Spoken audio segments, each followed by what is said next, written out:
as soon as possible. Just some general housekeeping. We have our training will be recorded and it will be stopped during the Q&A. And then also our training will be posted in the resources provided. Will be on our website as well. So please feel free to share that with your friends and coworkers. If they've missed out on today's training, we will have it available. And also, during today's fantastic training, if you have a question, please drop it in the chat. As time allows at the end, we will be able to answer your questions. And then also, any of the questions that are asked and answered today, we will also put that into one document and it will be provided out to you after today's training. So you won't miss out on anything. And then also our closed captioning is available, so please click the CC button at the bottom of your screen. So before we launch into today's fantastic training, a little bit about us. So the Governor's Office of Federal Assistance, or OFA, we were created with the passage of Assembly Bill 445 of the 81st legislative session. Our vision is to support our stakeholders, who are our state agencies, local agencies, tribal governments, and nonprofits in obtaining, increasing, and maximizing federal assistance. And our mission is to reduce barriers by providing inclusive, collaborative, comprehensive, and centralized support in obtaining federal dollars for Nevada. And today's training is one of those efforts to help reduce some barriers. All right, okay. Next slide. I want to go ahead and introduce today's trainer. It's Mayita Sanchez. She is our Executive Grants Analyst who has many years of experience working with grants here at the state. And she has put together a fantastic presentation. And I'm going to go ahead and kick it on over to Mayita. Good morning, everybody. Happy Friday Eve. Happy Thursday. My name is Mayita. Thank you, Kristen, so much. Excited to see everyone here on the call. I'm excited to walk through some of this information with everyone. We are going to be touching on post-award financial management. Please, as questions come up, don't forget to drop them into the chat. We'll be addressing them at the end if we have enough time. If not, after the training, we'll be sending out that follow-up email. Our follow-up email is also going to be including some links. So just keep in mind the slides are live. So any links that you see on the slides, they're a live link. You can click on them. We'll also be trying to share some information in that chat. We just don't want to bombard everyone with a whole bunch of links in there. So if any questions come up or if you miss a link, don't worry. We'll have that information sent out to everyone afterwards. Today's outcomes, and then I'm going to turn off my camera as I work through the slides if you guys don't mind. But today's outcomes, again, is just that understanding of fiscal grant management activities that happen after that award is received, after you've gone through that process of accepting those funds. What's that initial authority to spend a grant? What does that look like? Compliance with 2 CFR 200 throughout the grant award. What does fiscal closeout look like? And those final reports, as well as those reports during that, management of your award, post-award, and at the end of that grant period. So let's go ahead and get started. So just a quick disclaimer, nothing too crazy. As a non-federal entity that applies and accepts federal funds, ultimately it is our responsibility for complying with all of the requirements of our federal awards. This includes the reporting provisions that is also set forth by FFATA, which is that federal, FFATA, which we'll go through towards the end, the Federal Accountability Act, and Federal Funding Transparency Act, and keeping in mind as well, our uniform guidance. So that 2 CFR 200 that everyone is probably fairly familiar with. Keep in mind that uniform guidance cannot address every potential cost but it does provide us with those regulations that we need as to how we need to go about determining allowability and how to apply our costs throughout the federal grant management of it, your award. So, as a grant recipient, just take the time to read through and understand the rules and regulations and always ask questions when in doubt. Always reach out, always ask questions, and I cannot tell everyone enough. Make sure you read through your notice of grant award and really understand what that looks like. So where are we? So as we move through the slide deck, I really just wanted to create a map for us, want us to place us on that map to see where exactly we're at. So we are in this post-award phase. It's after we've received that notice of grant award and everything's signed and we're ready to roll. So we're going to be focusing on that piece and the financial management pieces of our federal award. So the post-award phase lives in that program monitoring, post-award administration, closeout area. So per our uniform guidance, those who receive a federal award have to expend and account for those dollars in accordance with state laws and, of course, our federal laws. So our financial management systems, including how we document compliance and our regulations, have to be sufficient to permit the preparation of reports, and our ability to track funds need to show that they have been spent in accordance to federal statutes. And that's that CFR that's cited here, 200.302. For those of you who are with us here today that are state agencies, so our state does have those controls in place. If you were to take a look around for our non-state agencies, we're going to go ahead and kind of go into what that looks like. So after you review your notice of grant award and you accept those terms and conditions of your award, make sure everything is signed. There are a few things to consider and navigate to be able to begin your work and to spend down that award. So considerations for some federal entities can include that cash flow impact. You always need to review again your notice of grant award to see what that grant states regarding when funding will be received. Are you going to get it in a set number of days after incurring a cost? Is it 45, 30? What does that look like? I would definitely recommend that you understand your own cash flow before receiving any reimbursement from the government so that you can plan accordingly. You also need to consider your cost share conditions or any match requirements that are set forth. Are you paying any costs associated with the grant?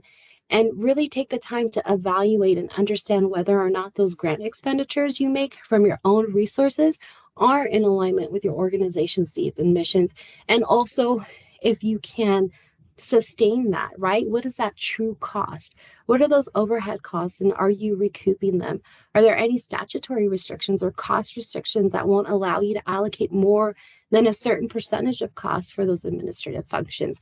So really having that heart to heart within your organization to really understand that cash flow and to consider that because it's a lot of responsibility. Some mandatory things that you need to do. And this is kind of a mix between pre and post award, but before accepting and drawing down funds, you have to have that unique entity identifier or UEI number, which you can request from SAN.gov. Also, take a look at our past training where we kind of dig into that a little bit more, which is the Grants 101 presentation. You'll also have to have that financial management system in place, which is what we're going to go through today. You'll also need to have your internal control structures in place, which we do have a training on that just happened last month. So please reference that training for a lot more information on what internal controls looks like so that you can ensure compliance. You'll have to have a procurement policy that needs the minimum standards set forth in that meets, sorry, the minimum standards set forth within, again, uniform guidance. And of course, those written procedures, your policies that explain how to process, how to allocate payroll, again, those written processes to discuss how you determine allowability of costs and compliance with uniform guidance. Again, documenting how and why. So accept your award, become familiar with the single audit requirements, your CFA reports for federal dollars expended, not what's received, but what's expended during that fiscal year. And what are those requirements? If you need to have an independent auditor come in, perform that single audit, review with your team and leadership how funds should be accounted for appropriately, really talking to leadership and making sure that they understand, hey, this is what we're accepting this is our responsibility. This is what this looks like. Who's that primary contact from the federal grantor? If there are any questions or concerns, and how often do you need a report? What do you need a report? Where do you need to send that report to? So again, reading that NOGA, reaching out with any questions. For my state agencies, just remember, we cannot incur any expenditures without proper budget authority. I will kick you back to the state processes training that we did where we dig into that. So, what does that process look like? Interim Finance Committee, setting your budget authority, changes to existing budget authority, getting that approval for spend down and accepting, establishing your job number through the job maintenance form, reaching out to your controller's office. I'll stop talking about it there, but go back to that training and take a look at that and reference that. So financial management. So a financial management system is required for each non-federal entity, right? And each system must identify all your federal awards that are received, all your federal awards that are expended, and the federal programs under which they were received. So your system has to have accurate, current, and complete processes, right? And this is discussed in 2 CFR. So you have to have disclosure of financial results of each award or program. So your records need to identify the source and application of funds, your internal controls, again, referencing the previous training. You have to be able to compare your expenditures with the budget amounts for each federal award, right? And you have to have those written procedures implementing the requirements for federal payment, which we'll discuss a little bit down. And then again, determining the allowability of costs in accordance with federal cost principles, which we'll also dig into here. So moving and I like these visuals. I'm a fan of maps. Like, where am I? What's going on? So this is a financial post award map. What does this look like for the grantee? What does this look like for the grantor? So that implementation phase for our grantee is requesting and receiving those payments, right? And that's done through the submission of your activity reports, your progress reports, your performance reports, and of course your audit reports as needed. For your grantor, that's dispersing payment, receiving those reports, providing that management and that oversight, reviewing them, and processing those FFRs, those requests for reimbursement, right? Your closeout, what does that look like for your grantee? You have to submit that documentation for your closeout, looking at those timelines, participating in those audit activities as needed as identified. And then of course your closeout, filling out those final reports, having that conversation with your grantor, making sure that everything's all tied up. And again, then for your grantor, what does that look like in that closeout phase? You have your reviews, right? That part of oversight management, reviewing, monitoring, that financial reconciliation. What does that look like? Was everything spent down? And then your closeout, again, those final reports, just to make sure that everything's tied up nicely at the end of that. So your federal cost principles. So cost principles, yay, are not always clear cut. So recipients of federal funding are required to really have that solid management practice for administering an award and have accounting practices that align with these cost principles. So cost principles are defined in Uniform Guidance Subpart E, and we'll go ahead and drop that link here in a bit. So they specify that a cost can be charged to a federal award only if it is allowable, reasonable, and allocable. In addition, items of cost must be consistently treated by the award recipient. So that's something that you'll see quite often. It needs to be consistent. You can't decide to charge a certain cost one way for one grant and then change it up for a different grant. Everything needs to be consistent across the board. So about allowability of an expense really depends upon your specific grant. Again, going back to reading that notice of grant award and really understanding that. And at a minimum, again, they need to be treated consistently, regardless of their funding source. And they need to be used efficiently, and you have to have those effective systems for administering those federal awards. And again, just referencing to CFR for everyone here so that we kind of know where we're getting all of this information. So allowable, reasonable, and allocable. So cost is reasonable if in its nature and amount it does not exceed that which would be incurred by a prudent person under the circumstances prevailing at the time the decision was made to incur that cost. So we always have to keep that in mind. If someone else were looking at our costs, would that other person agree with us, right? So factors for determining allowability. You want to ask yourself, and this is for allowability, that first little green circle, is the cost reasonable and necessary for this program? Is the expense in compliance with laws, regulations, and grant terms? To what extent is the expense applicable to the grant, right? Is the cost adequately documented? And is the cost consistent with grantees' rules that apply to both federally funded and non-federally funded activities? So those are some of the things we want to ask ourselves. Is this cost allowable?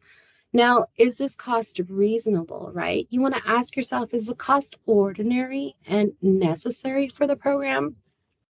Do sound business practices support that expenditure? Are the costs comparable to market prices for comparable goods or services in that geographic area? So being cognizant of what's going on around you.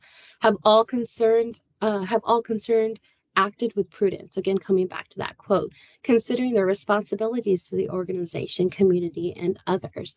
So you have to be able to withstand that public scrutiny, right? They would agree that the cost is appropriate because these are federal dollars that we are looking at. And because of where those federal dollars generate, where they come from, they need to be, again, allowable and reasonable. And what about allocability? Are they allocable? Allocable means that goods or services can be assigned to an award or cost objective in accordance with the relative benefit achieved. So those costs must be charged in proportion to the benefits received. And those costs incurred for joint or common objectives are included in your F&A, your facilities administration costs, and they cannot be charged for the project. So allocable is incurred solely to support the award of the process of assigning the cost, and that must be reasonable. I always say in easy layman's terms, I need to be able to trace my dollar. What did my $1 touch? You know, I got my $1 from the feds, and what did it touch? And am I able to trace that dollar through the life of the grant? If that's a little bit easier to understand. So remember, your costs have to be treated consistently. I've said that 100 times. Conform with cost principles, and costs must be determined in accordance with GAAP, our generally accepted accounting principles. And that again is referenced into CFR. So these principles, these GAAP principles, they establish professional standards for accountants, and its inclusion under uniform guidance, our 2 CFR, means that it is considered when deciding if the cost is allowable. So as a non-federal entity, highly recommend that you do become aware of accounting standards issued by the Government Accounting Standards Board and our Financial Accounting Standards Board. So we'll drop in a link there. So when you visit that FASB, that Financial Standards Board, Accounting Standards Board website, you can navigate to those general principles, the generally accepted accounting principles. It's a cool website, very accessible. Definitely recommend that you snoop through it. It has like a horizontal drop down. You just highlight those overall principles, and it'll give you a drop down, and then it'll drop down into other things. I also wanted to provide y'all with a resource gap guide sheet from the Office of Justice Programs Territories Financial Support Center. It's a really great, like a page and a half, just highlighting what these principles are, what that looks like, and really allows us to understand this concept. And again, as questions come up, please feel free to just drop them in the chat. So direct costs. And we're just going to go over these very high level. Please refer to our grant manual for more in-depth information, as well as some of our previous trainings where we do touch upon some of these. And we do understand that there is still a need for us to bring in a much beefier training on some of these concepts, which are coming. So direct costs are those charged directly to an award, 2 CFR 200.413. So there are two ways generally, or there are only two ways to charge a grant. You either charge it as direct or indirect. So federal entity has to classify its costs as either or. So remember, and this is the tough piece, there is no universal rule for classifying costs. So you always have to refer to your notice of grant award. You have to, I not have to, but I would recommend that you refer to our grant manual for support in identifying those costs. And again, reaching out. If you have a fiscal team, talk to your fiscal team. Normally, direct costs are personnel. We have salaries and wages, fringe and benefits, equipment, travel, material, publication costs, subaward stipends. But again, this can change as long as everything is always charged consistently. You can't charge personnel as direct in one grant and then salaries and wages and then charge that as indirect in another grant. So it always has to be the same. So, and again, these costs are usually, you can usually easily identify them to a particular grant or final cost objective, and those can be directly assigned. So those indirect costs, those scary ones, right? So indirect costs are those costs that you can't readily identify with a specific project or organizational activity, but you did incur that cost for the joint benefit of your projects and other activities. So these are usually grouped into common pools and charged to benefiting objectives through an allocation process. And this is something that some of us are familiar with those indirect cost rates. So examples for our nonprofits, you can include depreciation on buildings and equipment, costs of operating and maintaining facilities, property insurance as an indirect cost. So the rules on developing and charging your costs, specifically indirect costs, are separated by the type of non-federal entity that you are. So I would definitely recommend that you look at the appendices into CFR. Appendix 4 is for our nonprofits. Appendix 5 is for our state and local governments. There's an appendix specific for higher institutions of education as well. So take a look at that and read through that and understand that when you are going through this process of understanding cost and that sustainability piece. What are you recuperating, right? So noting that administrative costs can be claimed as a direct cost when they're directly tied to a cost objective. For example, office supplies, office space, clerical support. So things can change. So it's really important to understand your true cost. What is the real cost to perform your program or grant? Right? And this supports the idea of sustainability for your organization so that you can really make informed and strategic decisions as to how to move forward. How are we going to plan this expense and the cost to achieve that maximum output, that maximum reimbursement to really create that impact within our community, but also support us doing that work, right? Because we need to make sure that we have the funding to be able to do the work within our community. So just remember, your costs have to be reasonable. They have to be allowable. They have to be allocable, as well as, again, consistently applied. Someone do a count. How many times did I say consistent? You cannot switch methods to generate your more revenue or treat one cost as a direct for one agreement and, again, indirect for another. Everything needs to be documented. How you decide to allocate your costs must be documented. Again, going back to those policies and procedures that we talked about at the beginning. So I've learned a lot through, thankfully, my whatchamacallit with NGMA. So thank you, team, for allowing us to have that. I would definitely recommend that you have, if you have access to this, and we'll pop in the link right now, to an article titled Key Takeaways on Maximizing Recovery on Your Grants by Leveraging Indirect Costs. The people that give this training and have this write-up, they're just full of knowledge and it's absolutely fantastic. It's a great resource. It's very educational. I would highly recommend, if you have not read through that, to take the time to do that. So let's go ahead and move forward. Financial reporting. So reporting program performance. What does that look like? So a federal awarding agency has to use OMB approved common information to collect your information, right? What is it that we're collecting?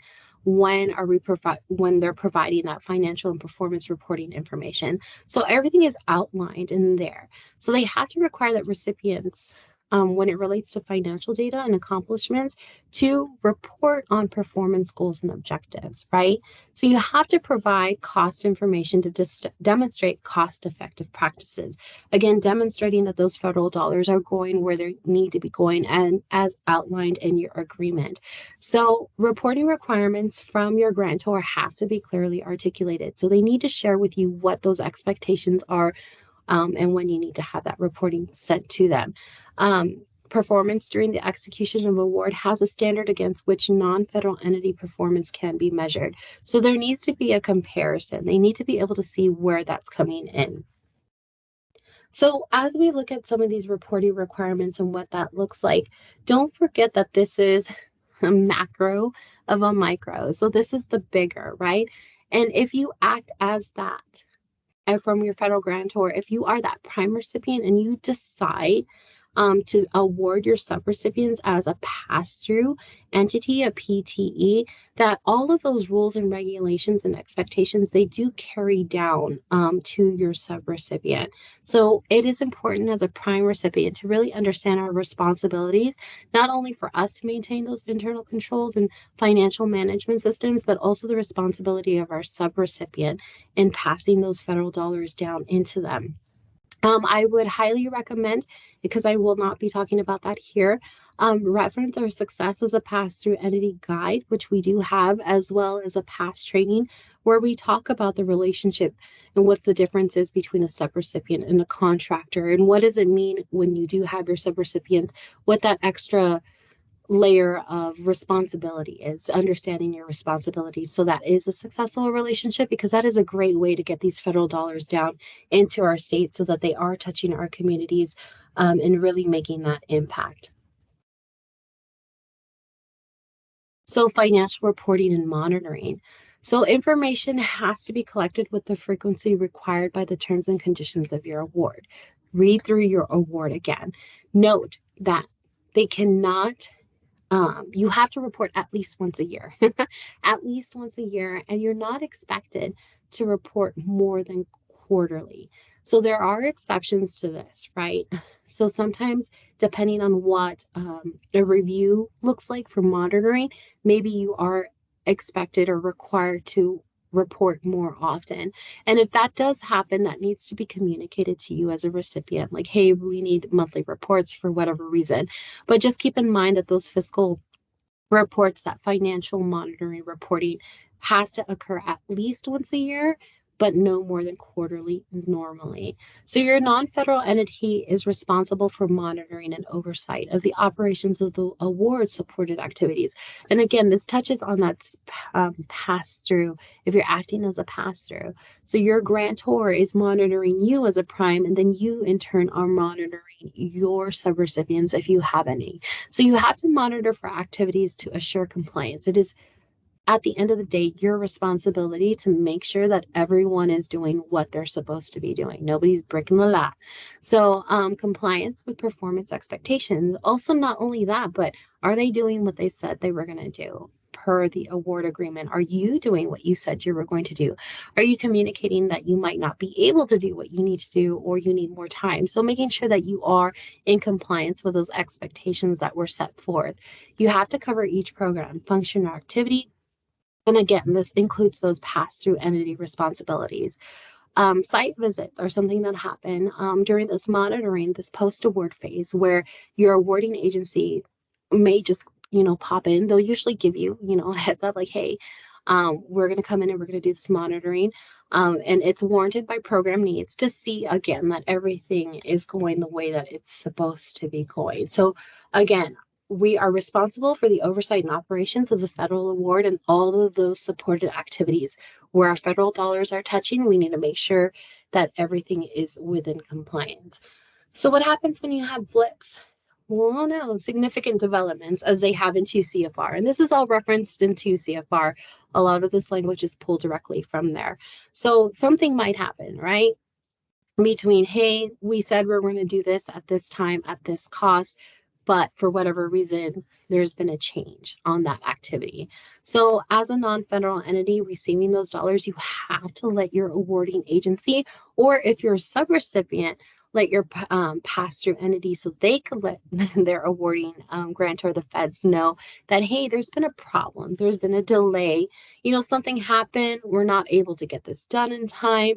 Um, we need a change. So there needs to be some type of disclosure that includes a statement of the action taken, or maybe the idea as to what action needs to be taken, or any assistance that you might need in order to resolve whatever situation is happening. And we all know things pop up.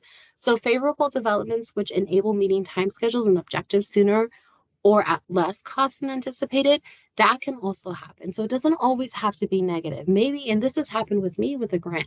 I closed out my grant 6 months ahead of time. Don't know how that happened. It was like, woo, we finished what we said we were going to do and we expended all of our dollars. Maybe that happens as well. You have to communicate that.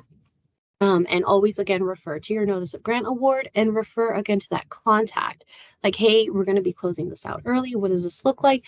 And just communicating that information always and consistently with whoever it is that you need to be talking to.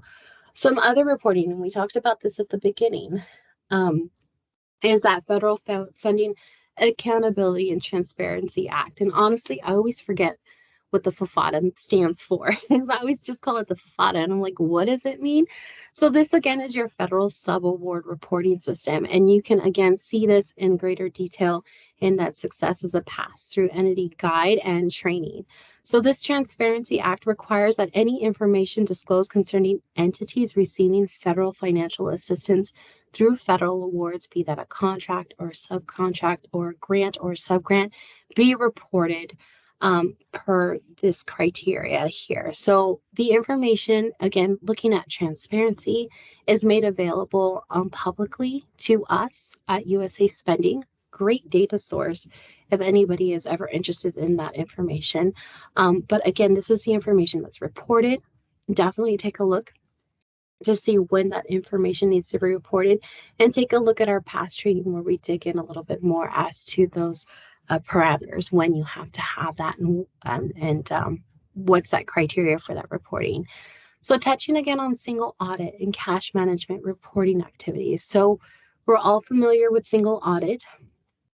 Single audit is required by a non-federal entity that expends $750,000 or more during your fiscal year. So if this happens, a federal award must have a single audit conducted in accordance with 2 CFR 514, and that information is there. You do need to have it done by a separate entity. So like if you are a non-federal entity, you can't conduct your own single audit, or not a non-federal, a nonprofit, you cannot conduct your own single audit. So just keep that in mind. Here at the state, we do have a separate process in the sense that our single audit is conducted as an aggregate. So of all the funding that's been awarded to the state, it's not agency specific or division department specific.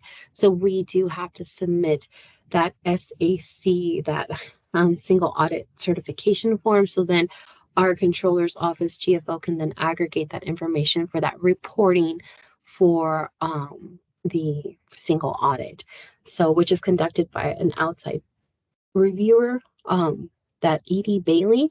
So, and all those reports are listed online as well. So if you ever are curious, you're like, hey, what's going on? Oh, and I have the link here. I forgot. There's a link.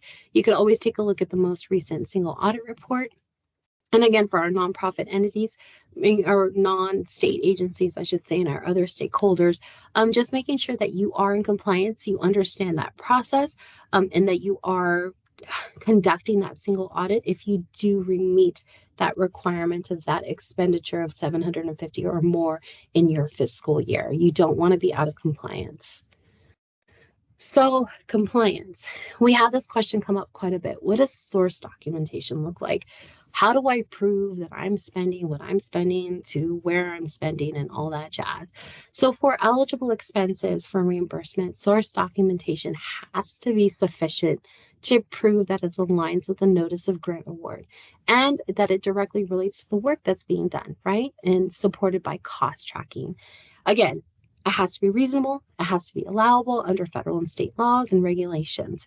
So Keep in mind, your internal policies and procedures may impact what is considered appropriate for source documentation. So at a minimum, it needs to be able to show that you've done this.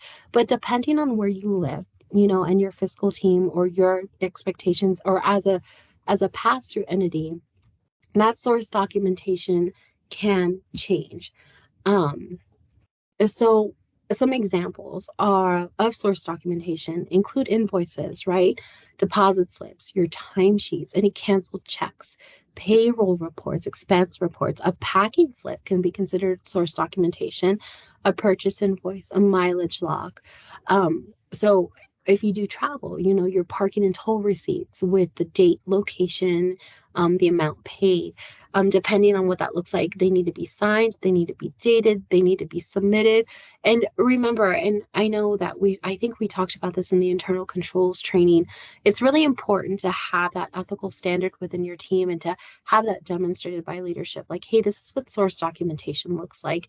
This is how source documentation is appropriately reported. This is how we track it. And this is how we show that we're able to request these drawdowns and showing that we're spending these dollars in accordance with our agreement and within compliance of TCFR and state law. So federal payment. So 2 CFR 200 talks about federal payment. So for non-federal entities other than our states, so because our state's a little bit different, payment methods have to minimize the time elapsing between the transfer of funds from the Treasury or the pass-through entity and disbursement by that non-federal entity. So when using this reimbursement method, the federal awarding agency has to make payment usually within 30 calendar days after receiving that billing, unless that federal awarding agency reasonably believes that the request is improper. Maybe something came up, but normally it's 30 calendar days. So non-federal entity has to be able to account, again, for funds received, obligated, and expended. So those systems, that infrastructure that you have in place to request, accept, and expend those funds. So the drawdown, this is what we hear.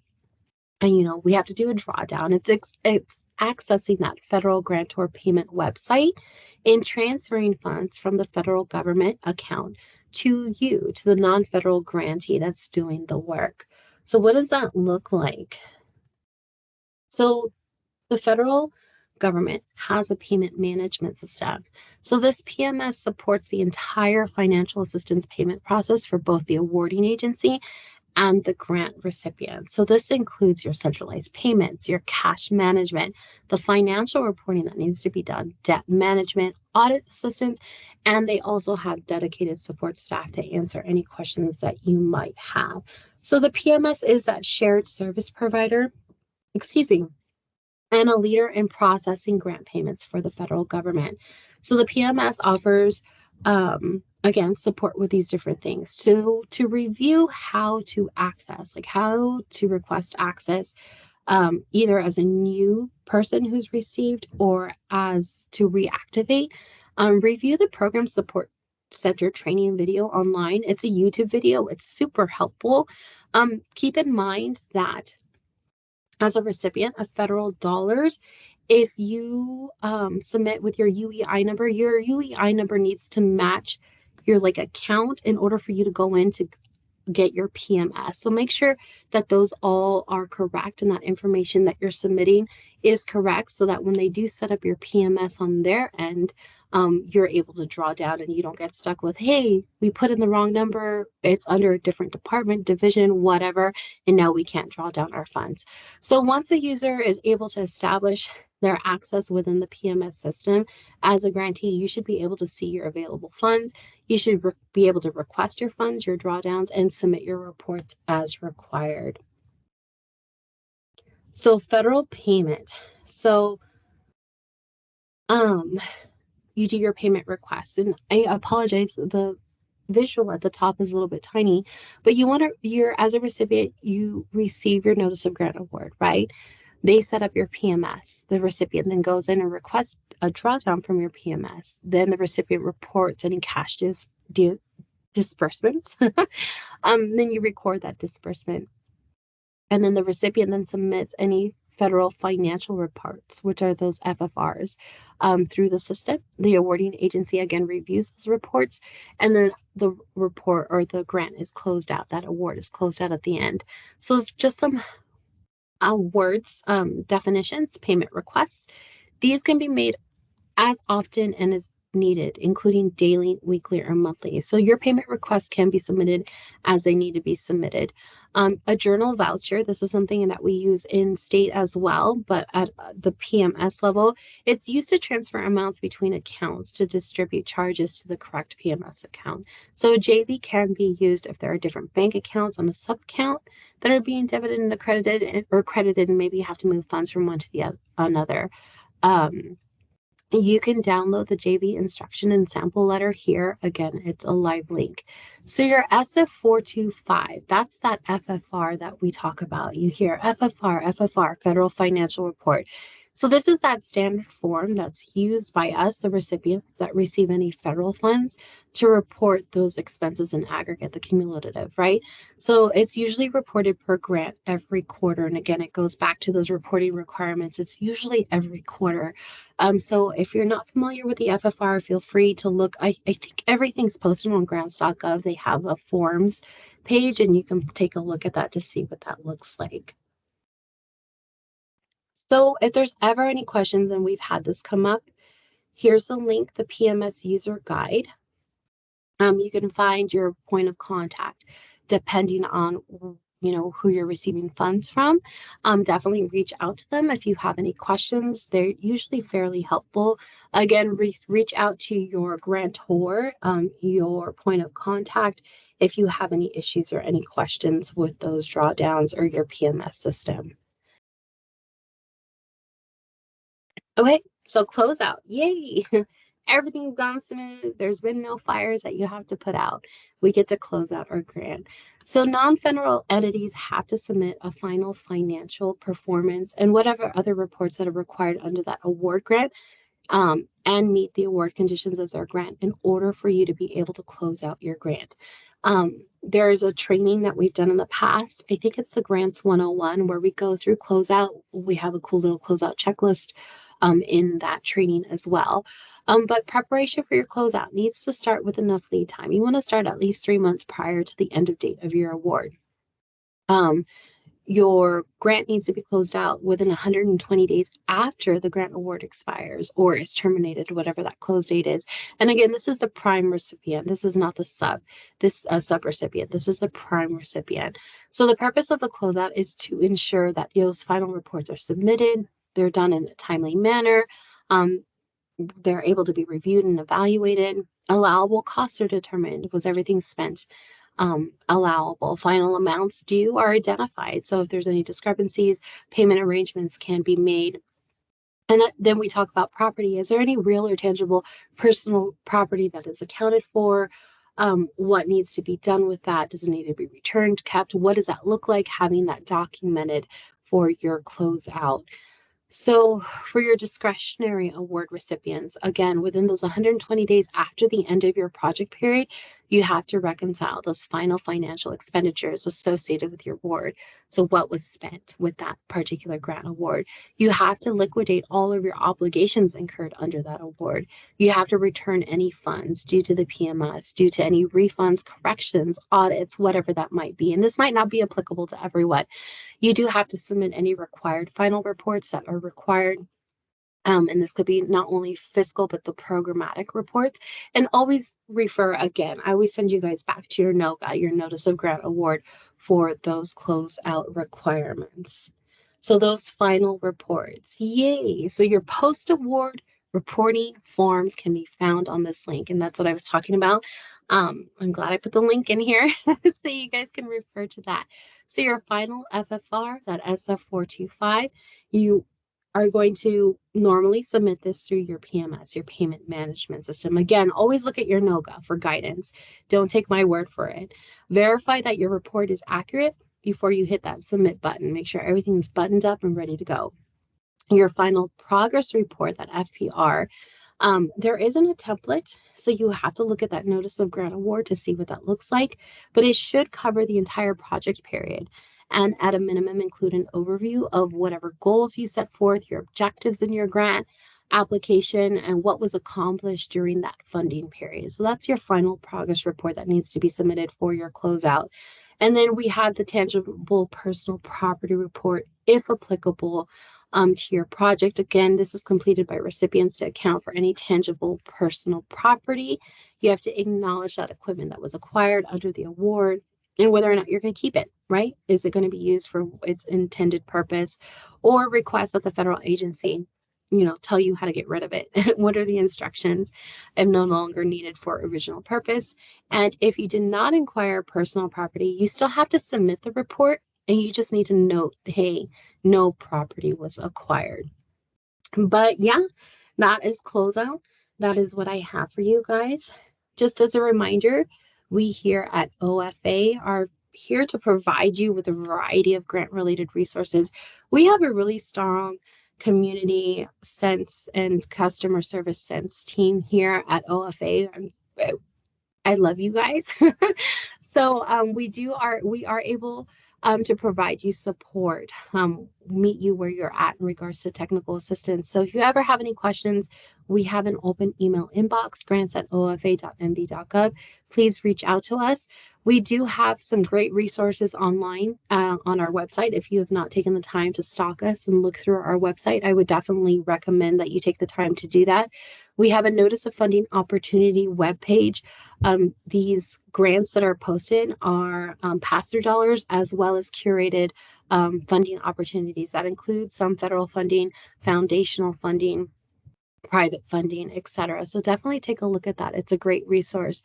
We also provide a federal grant discovery tool, so specific to federal awards, that's free and accessible to anybody who would like that. Please visit that page and request access for that.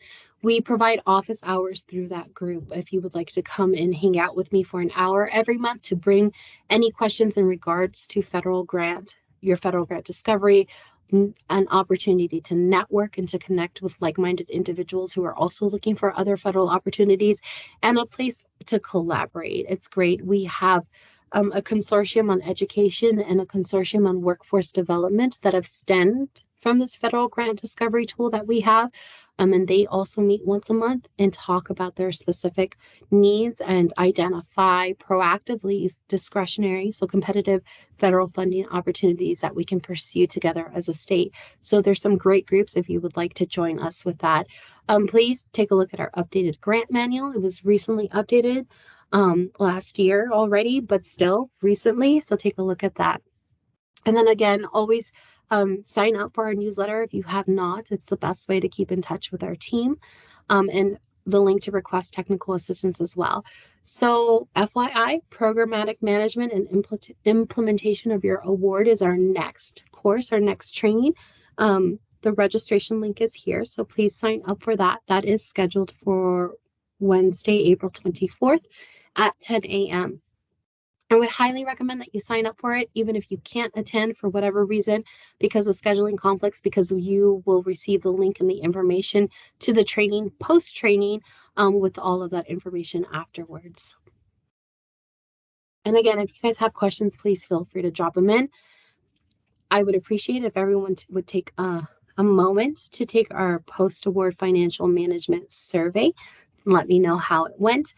Provide your feedback, and then if you have any questions, you could let us know. And it looks like Shayna might have dropped in the link to next month's training. I will have to take a look. And if it's not working, we'll go ahead and follow up post training. Can someone take a look at that?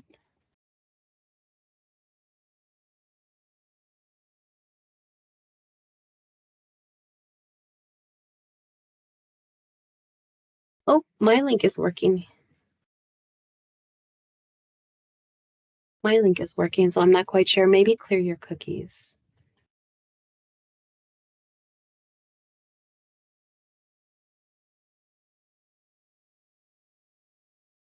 Yes, and the survey link, we'll go ahead and drop it in. All right. So I am done. If anyone has any questions, we have about 10 minutes. Awesome.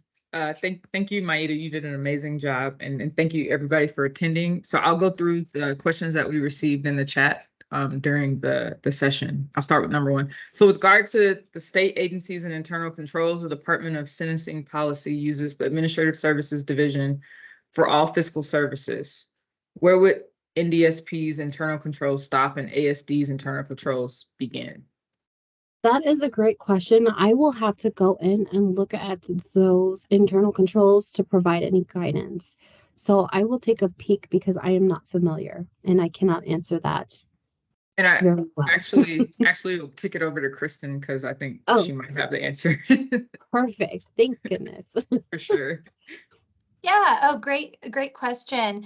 So, yes, so our state agencies, the governor's finance office, they handle all things related to internal controls. So we definitely suggest reaching out to them. But also, state agencies are required to develop their own written procedures to carry out the uniform system of internal accounting and administrative controls. So each year, biennium, there is you have to go through each state agency and update their internal controls and make sure that what is written in there, and your state agency should have one, you're actually following through. So I think your department leadership or whomever is responsible for maintaining and updating those internal controls for your state agencies, they will have already received a notification from the GFO's internal, the audits division regarding updating those internal controls. Thank you, Kristen. Our next question was about the single audit cert link that was dropped earlier. Unfortunately, that link is only available for those on the state's intranet, and it is located in an internal website, so it's not available to the public. So we do apologize if you're not a part of a state agency and that doesn't work. That was all the questions that we had in the chat. Please feel free. We still have about 9 minutes. If you have some questions for our presenter, you can drop them down and we can address them.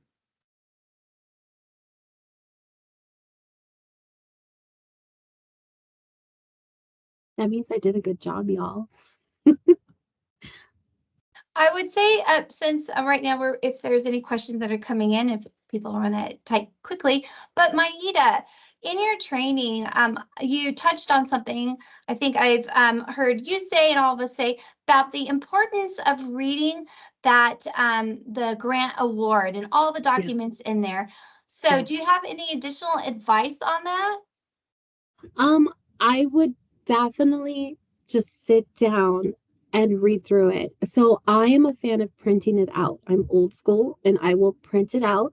I will highlight it. I will post note it. I will stick little paper clips on information that I need to remember. And then I will put it somewhere in a binder and keep it because you always want to go back to that and reference it before you ask a question. Because sometimes we're like, oh my gosh, I'm just going to ask a question. And then sometimes that answer is already answered in your notice of grant award. So I would definitely take the time to read through that.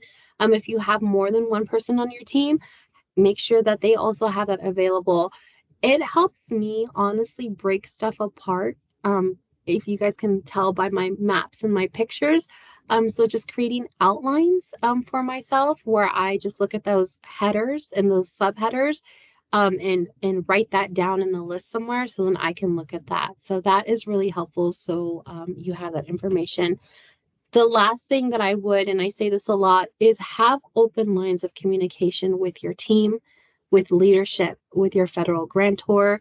They are there, especially your federal grantor, is there to see you succeed, right? They want to see those dollars being spent and they want to see that impact in the community. Otherwise, they wouldn't be giving us grants. So definitely have an open line of communication. Ask them your questions. Do not be intimidated by them. They're just normal folks like the rest of us. reach out to them, ask them your questions, ask them for technical assistance, ask them for support, and your leadership as well. Be like, hey, y'all, we need help. We have a question. When we're looking at federal grant dollars, it's always better to ask ahead of time than accidentally do something that we're not supposed to do and then we're regretting it afterwards. So, yes. Thank you. And also, just kind of continuing touching on that, since we got a couple of minutes, some like tips and tricks and best practices. Maida, don't you think that it's a really great idea for the whole team to come together to discuss the grant award, the Totally. responsibilities, all of the special details of what is an allowed cost, what you can purchase? So everyone who's a part of that program for that federal grant, everyone is fully knowledgeable. What do you think about that? I think that's great advice. So, programmatically having a kickoff meeting, yes, 100%, because you guys all want to be on board and aligned.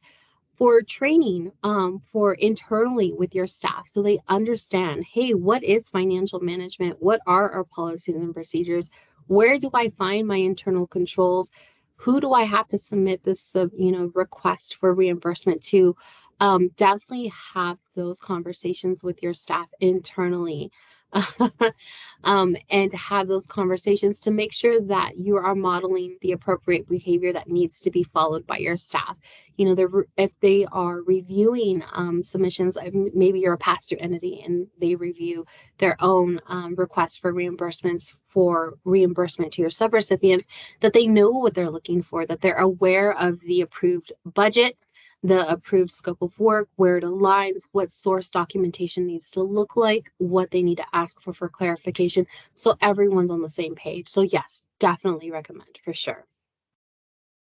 Great, thank you.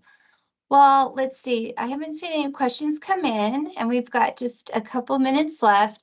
I do want to say thank you for everyone for coming to today's training. We all appreciate to see all of our Mhm. stakeholders participating in this, in our efforts to provide as much education, to reduce those barriers so, we can bring in those federal dollars to the state. And also, one more thing is, like, while we do our best to provide as much training as we possibly can, we are a small team, and we strongly encourage everyone to utilize the resources that are out there. Yes. Many federal agencies have really, I think, beefed up their information, their training, their FAQs, guided information on their grant awards to help, provide more information and education for those who have received those federal awards. Go to grants.gov. I know that Thank you. they've revamped, rejuged. So check them out. They do have a newsletter, so sign up for that. So if you want to be in the know in the federal, grants.gov landscape, we highly encourage you to sign up for that as well. Okay, well, I think to give everyone back 3 minutes of their day if there's no additional questions. And please remember, you can always reach us, the Office of Federal Assistance, at grants@ofa.nv.gov. And if you have any questions, we're here to answer them, free technical assistance, and, or if you just want to email us and say hello. So thank you so very much, everyone. And thank you, Maida, for putting together such a fantastic training. I think we all are going to leave better informed. So thank you so much. Thank you, everyone. Have a wonderful week. Thank you, Kristen.